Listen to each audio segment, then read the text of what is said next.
Subscribe करें account master को और बेल आइकन दबाएं लेटेस्ट वीडियो सबसे पहले पाने के लिए।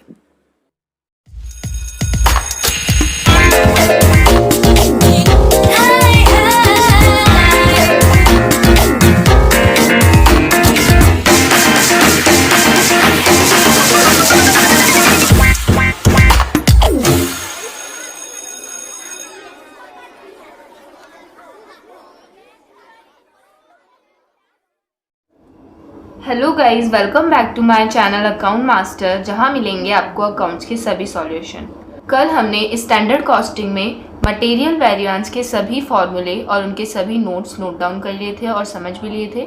आज मैं आपके सामने एक ऐसा क्वेश्चन लेकर आ रही हूं जिससे आपको मटेरियल वेरिएंस में कोई भी डाउट नहीं रहेगा। So let's get started. So students, मैंने आज एक ऐसा क्वेश्चन सिलेक्ट किया है जिससे आपको मटेरियल वेरिएंस के लिए कोई भी डाउट नहीं रहेगा। इसी में आपको सारे पॉइंट समझ में आ जाएंगे। ये सेकेंड ईयर वालों के लिए भी है और थर्ड ईयर वालों के लिए भी। मुझे यहाँ पे दो मटेरियल की रिक्वायरमेंट है एक ही प्रोडक्ट बनाने के लिए। तो पहले मटेरियल का नाम है ए और दूसरे मटेरियल का नाम है बी। मैं एक टेबल बनाने जा रही हूँ, इस टेबल को ध्यान से देखिएगा। ये कॉलम मैंने बनाया है स्टैंडर्ड के लिए और ये कॉलम मैंने बनाया है एक्चुअल के लिए। तो स्टैंडर्ड के अंदर सबसे पहले मैं यहाँ लिखूँगी स्टैंडर्ड क्वांटिटी और यहाँ लिखूँगी स्टैंडर्ड प्राइस। यहाँ लिखूँगी एक्चुअल क्वांटिटी और यहाँ लिखूँगी एक्चुअल प्राइस। तो स्टैंडर्ड क्वांटिटी जो मुझे गिवन है मटेरियल ए की, वो लगने वाली है 100 यूनिट्स और इसका प्राइस है 20 रुपये। और बी की जो क्वांटिटी लगने वाली है वो है 200 यूनिट्स और जो उसका प्राइस है वो है 17। एक्चुअल जो वास्तविकता में खर्च हुई वो है 215 यूनिट और बी की खर्च हुई 385 यूनिट्स और इसका प्राइस है 18 रुपीज़ और इसका प्राइस है 20 रुपीज़। तो मैंने कल आपको एक बात की थी इनपुट की और आउटपुट की। तो अब मैं आपको दिखाने जा रही हूँ कि इनपुट क्या होता है और आउटपुट क्या होता है। तो हम स्टैंडर्ड क्वांटिटी का टोटल लगाएं तो होता है 300 यूनिट्स, यानी कि ये हमारा है टोटल स्टैंडर्ड इनपुट। हमने इतनी यूनिट्स क्या डाली बनाने के लिए, प्रोडक्शन के लिए डाली, तो 300 हमारी क्या हो गई, इनपुट हो गया। अब हमें ऐसा बोल रहा है कि अगर मैं 300 यूनिट बनाता हूँ या मैं कितना ही यूनिट बनाता हूँ, मेरे पास लॉस हो जाता है 10% का। जैसे कोई भी मटेरियल हम लेते हैं या कोई भी हम ऐसा प्रोडक्ट बना रहे हैं जिसको बनाते बनाते बनाते वो घट जाता है, तो ये हमारा क्या कहलाता है, लॉस। तो हमें लॉस जो हुआ है वो कितना हुआ है, 300 का 10% यानी कि 30 यूनिट्स। तो हमारे पास आउटपुट क्या निकल कर आएगा, 270 यूनिट्स। ये हमारा है टोटल स्टैंडर्ड आउटपुट। ये हमारा क्या है, टोटल स्टैंडर्ड आउटपुट 270 यूनिट्स। मैंने बनाई तो कितनी, 300 और उसमें लॉस हो गया 30, तो मुझे कंफर्म जो यूनिट्स मिली वो कितनी है, 270। ये मैंने एक स्टैंडर्ड फिक्स किया था कि मैं इतनी बनाऊंगी तो मेरे को इतना लॉस होगा तो इतना मुझे यूनिट्स मिलेंगी। लेकिन एक्चुअल में क्या हुआ, एक्चुअल में मैंने 215 प्लस 385 यूनिट्स बनाई, यानी कि 600 यूनिट्स मैंने बनाई रियल में, और मुझे लॉस हो गया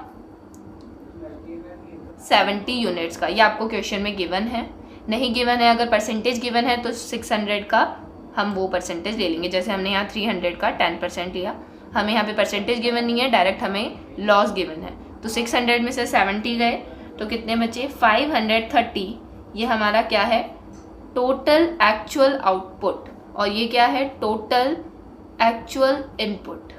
ये हमने इनपुट डाला और हमें आउटपुट ये मिला। तो इस तरह से कुछ एक टेबल तैयार होगी। अब हम इस टेबल्स के जरिए वेरिएंस फाइंड करना शुरू करेंगे। तो सबसे पहले वेरिएंस की मैंने जो बात की थी वो है MCV, यानी कि मटेरियल कॉस्ट वेरिएंस। ये पहला हमारा वेरिएंस है। इसका फॉर्मूला मैंने बताया था SQ, यानी कि standard quantity multiply by standard price minus actual quantity multiply by actual price. अब हम देखिए डेटास कैसे रखने जाएंगे।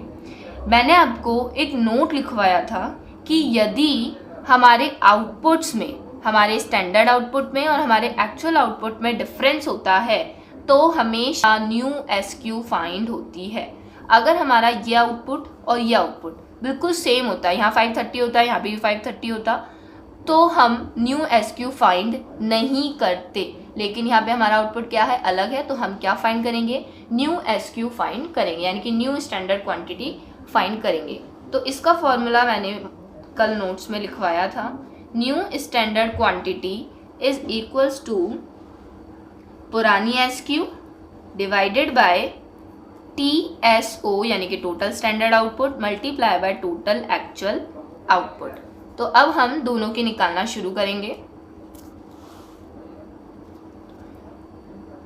तो पहला मटेरियल है हमारे पास A, जिसकी यूनिट थी 100, यानी कि पुरानी एसक्यू उसकी कितनी है, 100, और उसका टोटल स्टैंडर्ड आउटपुट है 270, और जो टोटल एक्चुअल आउटपुट है वो है 530। ऐसे ही हम B की बात करेंगे। तो B का स्टैंडर्ड क्वांटिटी है 200 और इसका टोटल स्टैंडर्ड आउटपुट है 270 मल्टीप्लाई बाय TAO यानी कि 530। अब हम इसकी कैलकुलेशन कर लेंगे, वो हमारी क्या होगी, न्यू एसक्यू होगी। तो पहले वाले का आंसर आ रहा है 196.3 और इसका आ रहा है 392.6। हम यहाँ पर एसक्यू क्या लेते, 100 लेते या 200 लेते बी के लिए, लेकिन हमारे यहाँ पे आउटपुट अलग है तो हमने न्यू एसक्यू फाइंड कर ली। अब हर जगह हम यही एसक्यू यूज़ में लेंगे। तो हम सबसे पहले ए का एमसीवी निकाल लेते हैं। एसक्यू उसकी हमें लेनी है 196.3 मल्टीप्लाई बाय एसपी यानी कि 20 रुपीज़ माइनस एक्चुअल क्वांटिटी।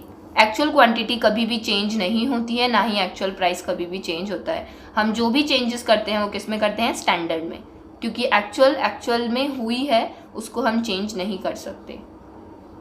तो हम इसको सॉल्व करेंगे। तो इसका सॉल्यूशन आएगा 3926, ये इन दोनों को मल्टीप्लाई करने पर आया है, माइनस इन दोनों को मल्टीप्लाई करेंगे तो आएगा 3870। तो हम देख रहे हैं कि आंसर किस में आएगा, प्लस में आएगा।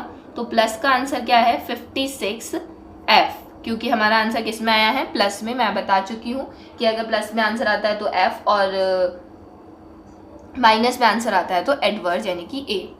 अब हम B मटेरियल के लिए निकालेंगे, सेम प्रोसेस।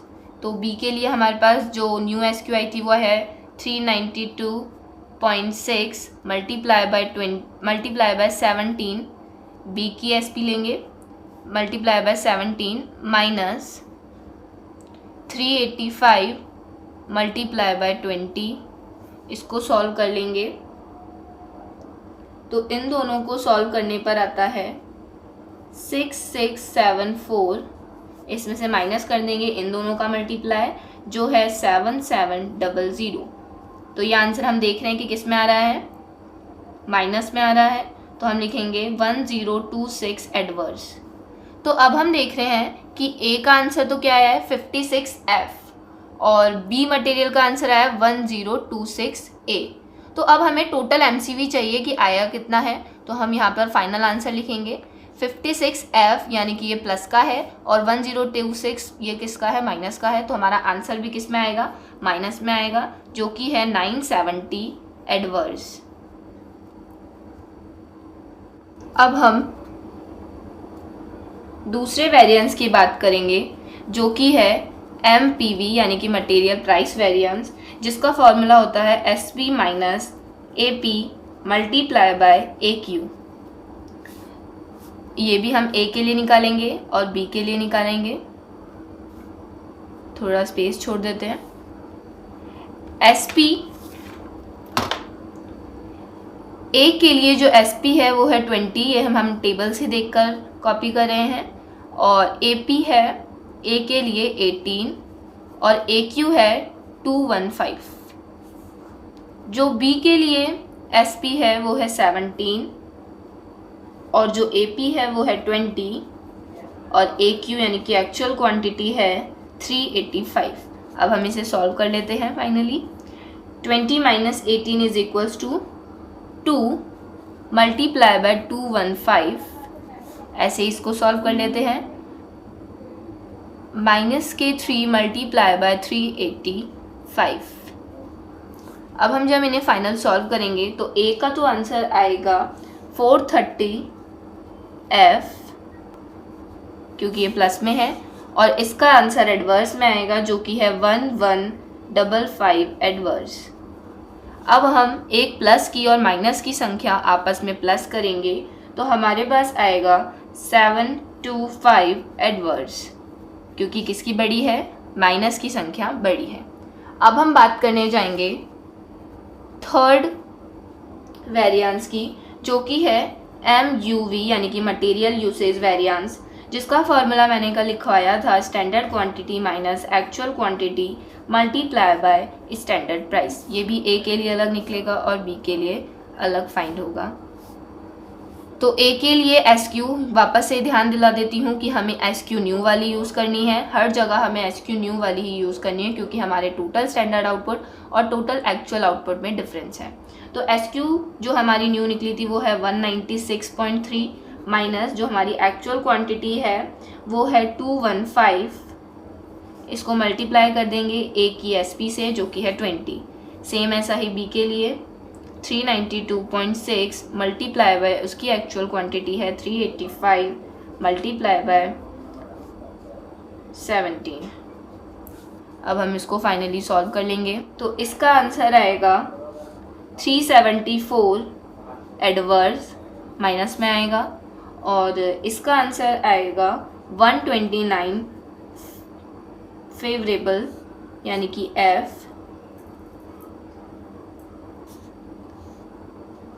और इनका दोनों का फाइनल जो आंसर आएगा प्लस करने पर वो है 245 एडवर्स, क्योंकि किसकी संख्या बड़ी है, एडवर्स की संख्या यानी कि माइनस की संख्या बड़ी है। अब मैं इसकी आपको वेरिफिकेशन करके दिखाती हूँ, हमें पता चले कि हम क्वेश्चन सही कर रहे हैं या नहीं। तो मैंने आपको बताया था कि वेरिफिकेशन में MCV बराबर होना चाहिए MPV और MUV के प्लस से। अब हम देख लेते हैं हमारे MCV का जो फाइनल आंसर आया था वो है 970 एडवर्स, और जो हमारे MPV का आंसर आया था वो है 725 एडवर्स, और जो हमारे MUV का आंसर आया है वो है 245 एडवर्स। तो अगर मैं इनको प्लस करूँ 725 प्लस 245 तो ये आंसर आएगा 970, जो कि बराबर है, यानी कि हम क्वेश्चन सही कर रहे हैं। हमारी वेरिफिकेशन मैच होना बहुत कंपलसरी है। अब हम फोर्थ वेरिएंस की बात करेंगे जो कि है MMV यानी कि material mix variance. Material mix variance का फॉर्मूला है RSQ यानी कि revised standard quantity minus actual quantity multiply by standard price. अब मैंने आपको RSQ का भी फॉर्मूला लिखवाया था और इसके लिए भी एक नोट डाउन करवाया था कि RSQ कब फाइंड करते हैं। देखिए मैं आपको वापस एक अपनी टेबल पे लेके चलती हूँ। तो ये मेरी टेबल है। अब मैं यहाँ देखूँगी कि क्या मेरे टोटल स्टैंडर्ड इनपुट और टोटल एक्चुअल इनपुट बराबर हैं। नहीं, यहाँ 300 है और यहाँ 600। अगर यहाँ दोनों सेम ही अमाउंट होता तो हम RSQ यही ले लेते, यानी कि SQ ले लेते। जब हमारे इनपुट सेम होते हैं तब हम SQ को ही RSQ मानते हैं। और कौन सी SQ मानते हैं, पुरानी वाली ही RSQ होती है। लेकिन हमारे स्टैंडर्ड इनपुट और टोटल एक्चुअल इनपुट अलग अलग है, तो यहाँ पर क्या फाइंड होगी, RSQ revised standard quantity find करेंगे। तो हम यहाँ पर सबसे पहले RSQ फाइंड कर लेते हैं, दोनों के लिए ही, A के लिए भी और B के लिए भी। RSQ find because inputs are differ. So RSQ का फॉर्मूला होता है SQ divided by TSI multiply by TAI। ये A के लिए भी फाइंड करेंगे और B के लिए भी फाइंड करेंगे। तो अब यहाँ पे एक और ध्यान देने वाली बात है कि SQ यहाँ पर कौन सी लेंगे, यहाँ पर हम SQ लेंगे पुरानी वाली। ये आपको याद कैसे रहेगा कि कब नई वाली लेनी है और कब पुरानी वाली, ये आपको ऐसे याद रहेगा, जब फॉर्मूले के अंदर फॉर्मूला होता है तब हम पुरानी वाली SQ यूज़ में लेते हैं। परंतु जो मेन फॉर्मूले में अगर SQ आ जाता है और न्यू SQ हमने फाइंड कर रखी है तो हम वहाँ पर न्यू SQ लेंगे। तो ये फॉर्मूले के अंदर फॉर्मूला है, तो यहाँ पर हम क्या लेंगे, पुरानी SQ ही यूज़ में लेंगे। तो हमारी पुरानी SQ थी 100 और हमारा जो टोटल स्टैंडर्ड इनपुट है वो है 300 और जो टोटल एक्चुअल इनपुट है वो है 600। ऐसे ही B के लिए 200 डिवाइडेड बाय 300 मल्टीप्लाई बाय 600। इसका आंसर आता है 200 यूनिट्स और इसका आंसर आता है 400 यूनिट्स। अब हम इसको RSQ की जगह प्लेस कर देंगे। तो A के लिए और B के लिए, A के लिए RSQ आई है 200, इसको माइनस कर देंगे एक्चुअल क्वांटिटी में से जो कि है 215 और मल्टीप्लाई कर देंगे SP यानी कि 20 से। ऐसे ही सेम यहाँ पर भी 400 माइनस 385 मल्टीप्लाई बाय 17। इसका आंसर आता है 300 एडवर्स माइनस में और इसका आंसर आता है 255 फेवरेबल। इन दोनों का फाइनल जो आंसर आता है वो है 45 एडवर्स। अब हम हमारे फिफ्थ वेरिएंस की बात कर लेते हैं जो कि है MSUV is equals to, MSUV का फॉर्मूला मैंने क्या लिखवाया था, SQ minus RSQ multiply by SP। तो वही सेम हम A के लिए भी निकालेंगे और B के लिए भी। अब हम यहाँ पे RSQ फाइंड कर चुके हैं तो हमें RSQ न्यू निकालने की ज़रूरत नहीं है। हम अब यहाँ पर देखिए ये SQ कौन सा वाला लेंगे, न्यू वाला, क्योंकि ये फॉर्मूले के अंदर नहीं है, ये मेन फार्मूला है।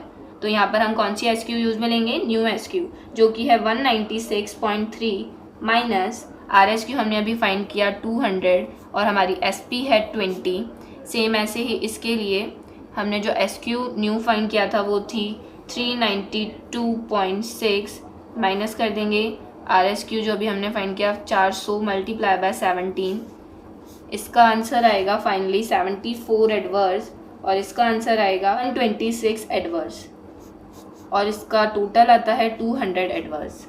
मैं आपको MSUV यानी कि मटेरियल सब यूसेज वेरिएंस की एक खासियत बता दूं कि जब भी आप इसे फाइंड करेंगे तो ये दोनों ही आंसर सेम आएंगे, यानी कि एडवर्स में आएंगे या फेवरेबल में। जैसे हम यहाँ देख रहे हैं दोनों ही आंसर एडवर्स में है, ऐसा ही हो सकता है कि ये दोनों आंसर फेवरेबल में है।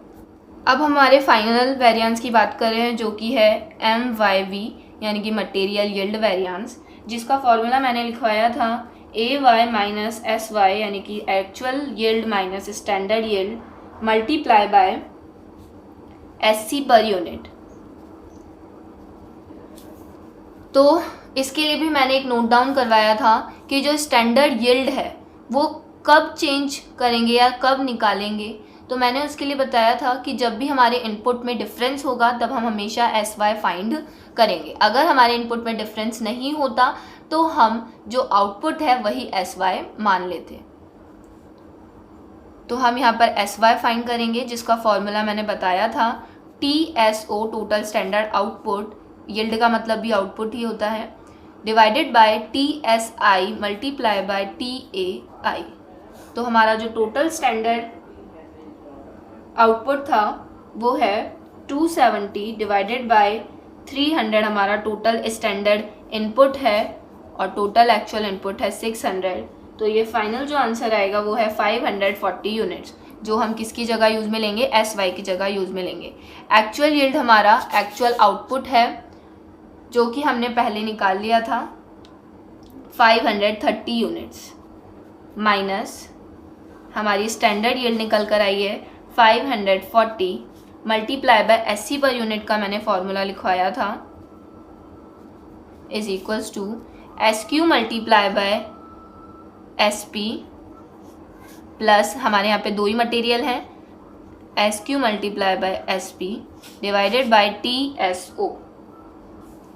तो हमारे पास जो SQ है पहले वाले की यानी कि A की, अब वापस देखिए ये फॉर्मूले के अंदर फॉर्मूला है तो यहाँ पर भी SQ कौन सी यूज़ होगी, पुरानी वाली ही SQ यूज़ में होगी। 100 multiply by 20 plus 200 multiply by 17 divided by 270। इसका फाइनल जो आंसर आएगा वो है 20 पर यूनिट, 20 पर यूनिट। अब हम यहाँ पे इसको यूटिलाइज कर लेंगे, तो इसका जो फाइनल आंसर है वो आएगा 200 एडवर्स। सो अब हम इसकी लास्ट वेरिफिकेशन कर लेते हैं फाइनल करने के लिए कि हमारा पूरा आंसर सही है या नहीं। तो लास्ट वेरिफिकेशन होती है MUV इज़ इक्वल्स टू होने चाहिए MMV प्लस MSUV के। तो जो हमारा MUV का आंसर आया था वो है 245 यूनिट्स एडवर्स, और जो हमारा MMV का आंसर आया था वो है 45 एडवर्स, और हमारे MSUV का आंसर आया है 200 एडवर्स। तो हम देख सकते हैं कि हमारा ये जो फाइनल आंसर है वो मैच हो चुका है, दोनों ही बराबर हैं, 245 एडवर्स और 245 एडवर्स। इस तरह से हमें पता चलेगा कि हमारा सारा क्वेश्चन सही है या नहीं। होप आपको ये पूरा क्वेश्चन समझ आ गया होगा। अब आप ऐसे ही मटेरियल के सभी क्वेश्चन सॉल्व कर सकते हैं। अगर आपको कोई भी प्रॉब्लम इस क्वेश्चन के रिगार्डिंग आई है तो आप मुझे कमेंट बॉक्स में कमेंट करके बताएं। अब हम कल लेबर वेरिएंस की बात करेंगे कि उसका बेसिक कॉन्सेप्ट क्या होता है, उसके फॉर्मूलेज और उसके नोट्स कैसे वर्क करेंगे। ऐसे ही मेरे वीडियोस को लाइक करते रहिए और सब्सक्राइब करना ना भूलें। Thank you.